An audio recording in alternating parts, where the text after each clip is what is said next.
Hello, everyone. So we continue today with a brief summary of the book of First Kings. The book of First Kings. So First Kings was written by the prophet Jeremiah around 560 to 540 BC. It contains 22 chapters, and it was written for the Jewish people who were living in exile at the time, and pretty much for all future readers of the Bible. What was the purpose for writing the book of First Kings? It was to provide an account of the decline and the division of the kingdom of Israel following King Solomon's death and his successors who turned away from God and worshipped idols, and also to highlight the life and the ministry of Elijah. So that was the purpose of writing the book of First Kings. Now, like the books of Samuel, First and Second Samuel, First and Second Kings were also originally one book. In the book of First Kings, Solomon becomes recognized as the wisest, the wealthiest, and the most influential king in the entire world. Instead of his father, King David, God chose Solomon to build his temple, and we can see the beginning of the work of the temple in First Kings from chapter 5 through chapter 8. King Solomon builds an elaborate temple to God and a palace in Jerusalem.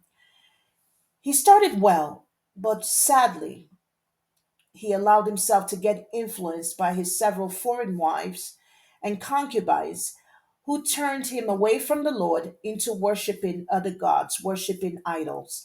And we see that in the book of First Kings from chapter 9 through 12. This angers the Lord. And as soon as Solomon passes away, the kingdom experiences civil war, and it is divided.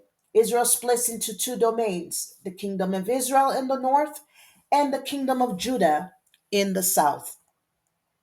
In this same book, we see the emergence of Prophet Elijah's ministry towards the end of the book in First Kings from chapter 17 through 21.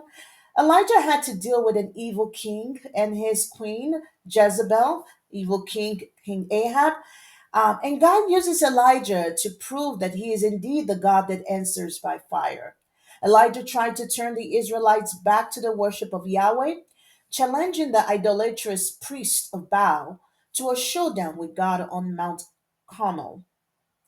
The book first we see that in First Kings chapter 18 from 37 to 38. It says, "Answer me, O Lord, answer me, that this people may know that you, O Lord, are God, and that you have turned their hearts back." Then the fire of the Lord fell and consumed the burnt offerings, and the wood, and the stones, and the dust, and licked up the water that was in the trench. So you can see here how God proved himself as the God that answered by fire. He proved himself that he's truly God in the life of Elijah and his people. And so we're going to stop here today on the brief summary of the book of First Kings. We will continue next time with a brief summary on the book of Second Kings. Until then, God bless you and take care.